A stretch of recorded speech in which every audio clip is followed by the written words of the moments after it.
I'm Megan Armstrong, and this is the 6 Feet Above podcast. 6 Feet Above was created when I started to share my story of spending 16 years wanting to be 6 feet under to now living a life full and happy 6 feet above. The more I started to talk about it, my struggles, my past, the more I realized that people were genuinely interested and not judgmental at all, which is what I feared for so long. And in fact, other people wanted to talk about their story as well, and for some reason trusted me to do so. So the 6 Feet Above podcast is my way of helping to share other people's stories, finding out what works for them to create a life of happiness. Before we start this episode, I wanted to let you know that it has some explicit language and some very serious subject matter. It may be triggering or sensitive to certain people. Please listen with discretion. I'm Megan Armstrong, and this is my story.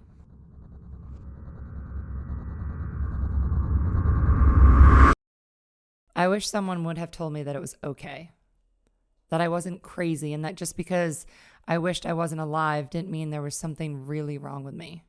That those feelings of inexplicable sadness and depression are actually more common than most people like to admit. Sure, I needed a lot of help, but feeling like I had to be fixed made me feel even worse. By the time I was 16, I was 6 feet tall.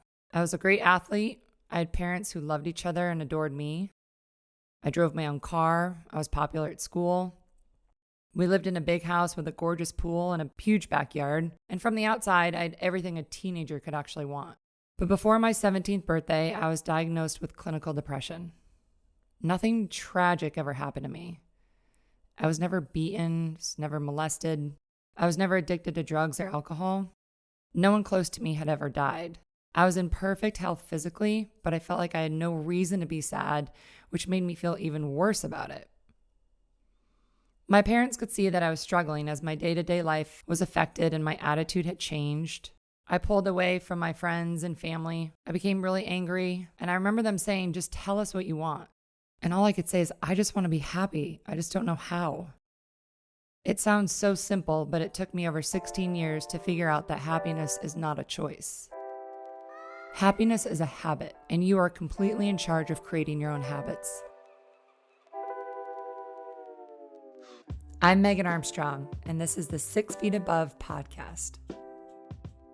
Several things may have caused my depression, like the loneliness of being an only child and the pressure knowing that my parents wanted more. Or it could have been that I was an incredible swimmer since the age of 5, but that began to go downhill when I was about 15. Or the fact that who I thought was the love of my life broke up with me when I was 16. Or maybe it was just simply a chemical imbalance that made all of those things even worse than they actually were. Not only was I depressed, but I was angry. I was mean to my parents. I was mad that they even brought me into this world. I was mean to friends and strangers, and some days it was just easier to stay in bed. A few months after my 16th birthday, my boyfriend at the time broke up with me. As for many teenage girls, this was devastating. But on top of everything else I was going through, this was the tipping point.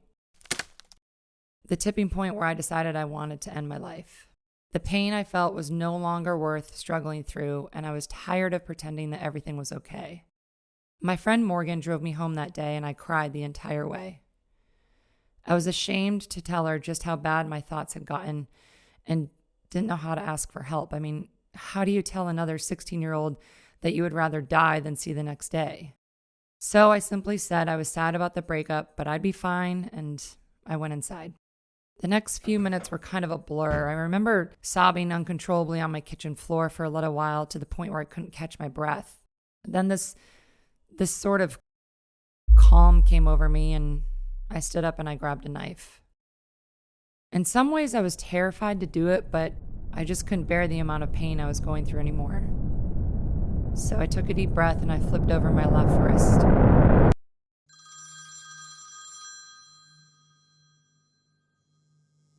Only to be startled by the phone ringing at the very same moment. It was like I was in this weird trance and the ring snapped me out of it. I dropped the knife and ran over to the phone. Sure enough, it was Morgan. Thank God she only lived 3 minutes away. She was calling to check on me and said that she was worried about how upset I seemed. That's when I told her I felt like I couldn't control my own thoughts, that my brain was constantly running wild with sad and lonely things, but I had trouble putting them into words to anybody. I told her I felt like I was going crazy. Morgan saved my life that day, and she doesn't even know it. She encouraged me to talk to my parents because she knew them well, and she knew just how much that they love me. And that's the moment I realized that I can never take my own life. My parents prayed and spent years trying to have kids, and I was their only child. I couldn't do that to them. I've never told my parents that story because it's kind of embarrassing. I was ashamed and afraid I would disappoint them, and I never wanted to worry them more than they already did. And in fact, this is the first time I'm saying it aloud and the first time they'll hear it.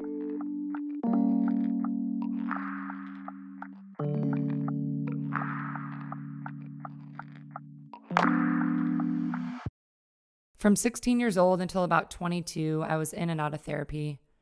Psychologists, psychiatrists, counselors.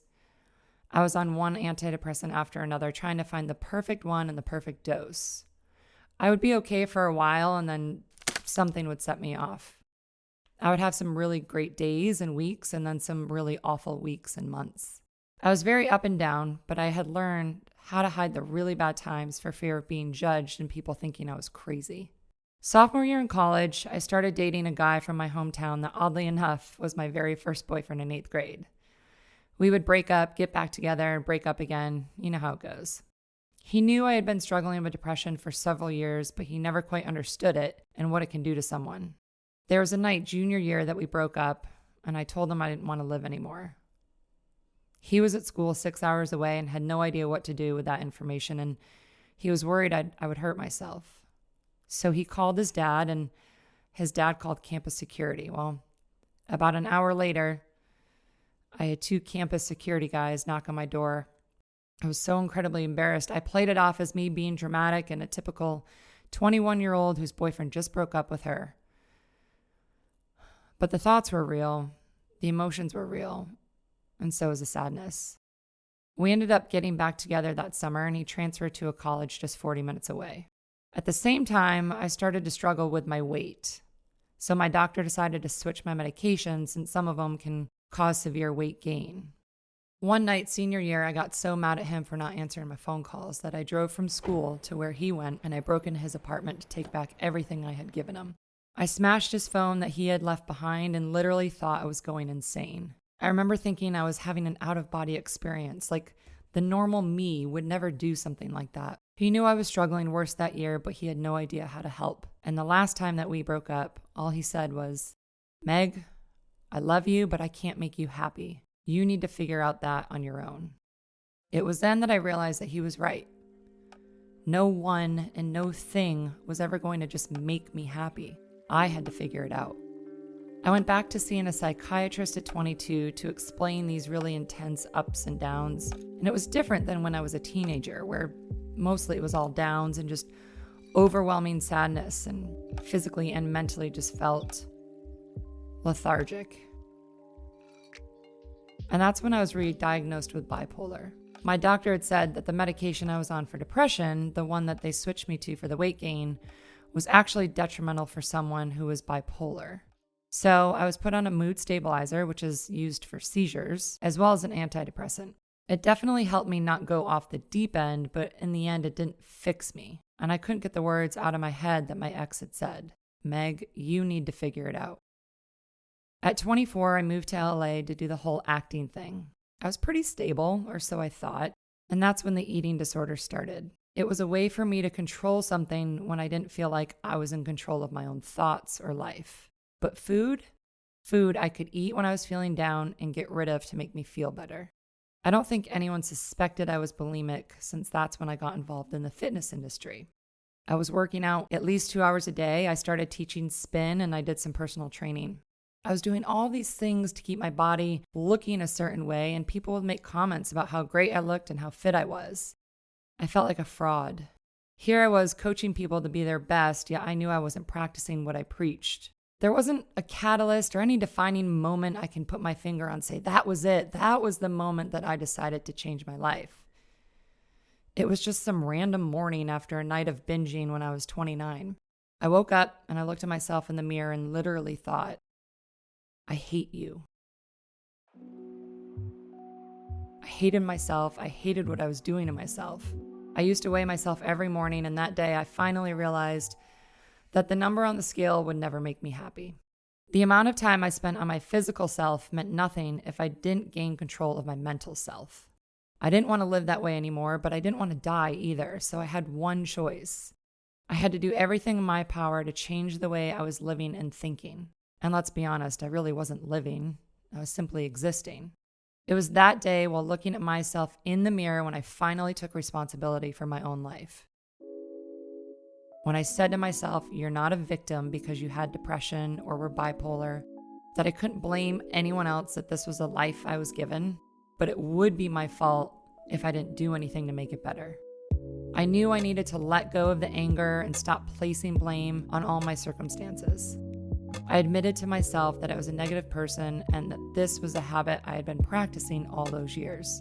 The next few years, I worked really hard at being aware of my own thoughts, of breaking the habits that I had grown up with. I started practicing small changes, and I would notice when negative thoughts started to take over. For example, really simple situation is I used to get really bad road rage, and I would take that anger into work with me and let it ruin my day. And let's face it, in LA, that would be pretty much a daily occurrence. So I practiced not getting mad. I would acknowledge the initial thought or emotion, but then I would let it go because in the grand scheme of things, that small little instance, it wouldn't matter 2 hours later. I practiced letting myself feel the emotion, then told myself it's really not a big deal. That one brief moment shouldn't affect the rest of my day. And then after a while, road rage wasn't an issue anymore, but I would practice that same attitude with bigger events and stronger emotions, so that when I had a few deaths in the family at 30 years old, I knew how to handle it. I learned that I had more control over my brain and my emotions than I had ever known. At 31, I went off all medications. I know that they were incredibly helpful in getting me through some of the toughest years of my life, but I haven't taken any since. Instead, I continue to practice more positive thoughts and have started to share my story, which is more therapeutic than I ever would have imagined. Remember my ex-boyfriend from college? We've remained great friends, and last year his dad took his own life. He called me shortly after and said, "Meg, I finally get it, and I'm sorry I didn't understand what you were going through." He encouraged me to share my story of how I went from wanting to be 6 feet under to living a life full and happy 6 feet above. We all have a story. We all have a past. You have to allow yourself to feel pain, to feel sad, to grieve, to feel lonely, to feel frustrated, to feel disappointed, whatever it is. It's up to each of us to take responsibility for what we have been given and what we've been through and stop placing blame on how that's affecting us or will affect us in the future. You have to accept yourself for where you are right now, but know that you don't have to feel this way forever. I'm no longer ashamed of my past. I'm finally sharing my story in hopes of helping those who don't know where to turn and who are feeling lonely and stuck. But no one can help you until you're willing and truly want to help yourself, until you decide that you want a better life. The stories you will hear each week are of people like you and me who have a past and how they have used their struggles to shape their lives today. Thank you so much for listening to this episode of 6 Feet Above. I'm your host, Megan Armstrong. Subscribe so you never miss another episode, and follow me on Instagram at 6 Feet Above Podcast to keep the conversation going. Tune in next week for a brand new episode. This episode is a product of Audiographies, produced by Denora Sapolia, edited by Jacob Smolian, and the music was by Keenan Willis, funded by yours truly. I'll see you next time.